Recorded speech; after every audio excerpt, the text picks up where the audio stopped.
بسم الله الرحمن الرحیم. حاضر یم د یو بل کلاس سره په دې امید باندې چې تاسو به ټول روغ جوړ او خوشاله یې. نن با په دې کلاس کې مونږه د انګلیش وکیبلری زده کوو. تاسو هم بسم الله کړئ او د انګلیش د دې لفظونو د دې ټکو د زده کولو شروع وکړئ. اولنې ټکی دی ټیک ابلوشن. د ټیک ابلوشن معنی ده اودس کول، یعنی اودس کولو ته وایي ټیک ابلوشن. بل ټکی کاونټ بیډز، تسبیح کول. کاونټ بیډز تسبیح کول، یعنی موږ چې ورته وظیفې وایو، څوک ورته تسبیح کول وایي، څوک ورته وظیفه وایي. count beads تسبیح کول. prayer د prayer معنی ده مونځ. prayer وایي مانځه ته. prayer مونځ. dogma عقیده. dogma عقیده. forbidden حرام. forbidden حرام. lawful حلال. حلال ته په انګلیش کې هم حلال ویلی شي. لوفل ورته هم وایي او حلال ورته هم وایي. لوفل حلال. انګریټ د انګریټ معنی ده نمک حرام. انګریټ نمک حرام. سنیزی پرکشش، یعنی زړه راښکونکی. سنیزی پرکشش زړه راښکونکی. فوزی مایند. فوزی مایند تیز دماغ ته وایي، یعنی د چا ذهن چې تیز وي هغه ته وایي فوزی مایند، تیز دماغ. مو ام او بی مو. مو وایي رش ته. مو رش. هاټ هیډډ تادی کوونکی. هاټ هیډډ تادی کوونکی، څوک چې تادی کوي هغه ته وایي هاټ هیډډ.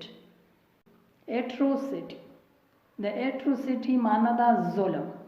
اټروسټي ظلم. ګریټ حوصله. ګریټ حوصله. امبیزل غلا کول. امبیزل غلا کول.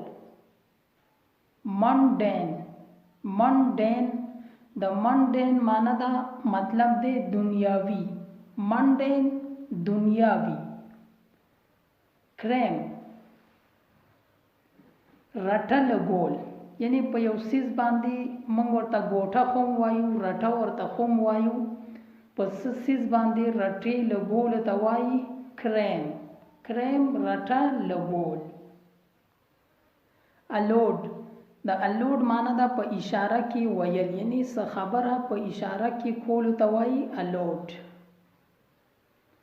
میک انګری غوسه کول. میک انګری غوسه کول. ډسلویل بی وفا. ډسلویل بی وفا. انټرمکس ملاویدل، یعنی یو څیز په خپلو کې ملاویدو ته وایي انټرمکس. مسکنسپشن غلط فهمی. غلط فهمی ته مس انډرسټینډینګ هم وایي او مسکنسپشن ورته هم وایي. مسکنسپشن غلط فهمی.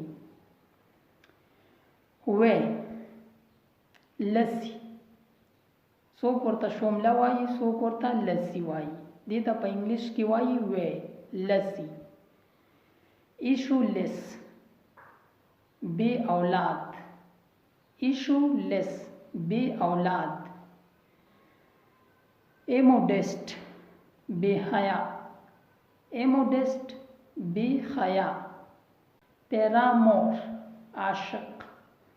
پیرامور عاشق. عاشق ته وایي پیرامور. بل لفظ دی ویویسټي.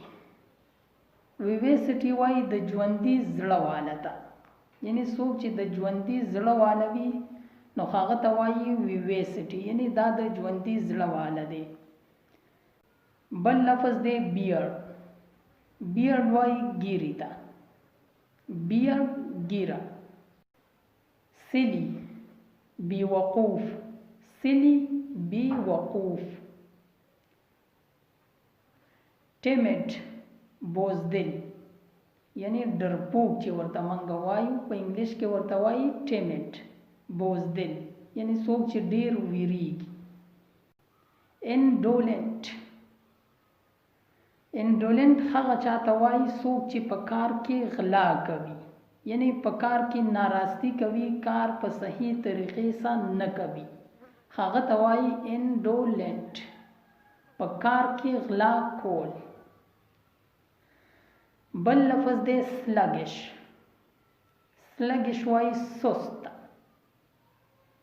سلګش سست. بل لفظ دی پرسپیریشن. پرسپیریشن معنا دا خوله. پرسپیریشن خوله. بیناین رحم دل. بیناین رحم دل، یعنی رحم کوونکی. پچا کې چې رحم وي هغه ته موږ وایو چې دا ډیر رحم دل دی، په ده کې ډیر رحم دی. بل لفظ دی فین. د فین معنا دا مطلب دی مکر کول. مکر کولو ته وایي فین، یعنی څوک چې مکر کوي هغه مکر ته وایي فین. FEIGN فین. بل لفظ دی هانسٹ. هانسٹ وی ایماندار تا. د هانسٹ معنا دا ایماندار. هانسٹ ایماندار. سینٹ عطر خوشبو. سینٹ عطر. دا اخیرنی لفظ دی ډم. ډم په دې کې دا بی سایلنٹ دی، دا صرف ډم ویلی شي. ډم ګونګا. ډم ګونګا یعنی څوک چې خبرې نشي کولی هغه ته موږ ګونګا وایو، په انګلیش کې ورته ډم وایي. ډم ګونګا. ډم ګونګا. زموږ په دې کلاس کې همدا لفظونه وو. زما پوره امید دی چې تاسو به د دې لفظونو ښه پوره کوشش کوئ چې دا یاد کړئ چې زموږ دا خواري هم بې ځایه لاړه نشي او تاسو ته هم څه ناڅه فایده وشي. ما له راکړئ اجازت تر د بل کلاسه پورې چېرته چې هم یې ښاد، آباد او بریالي اوسئ.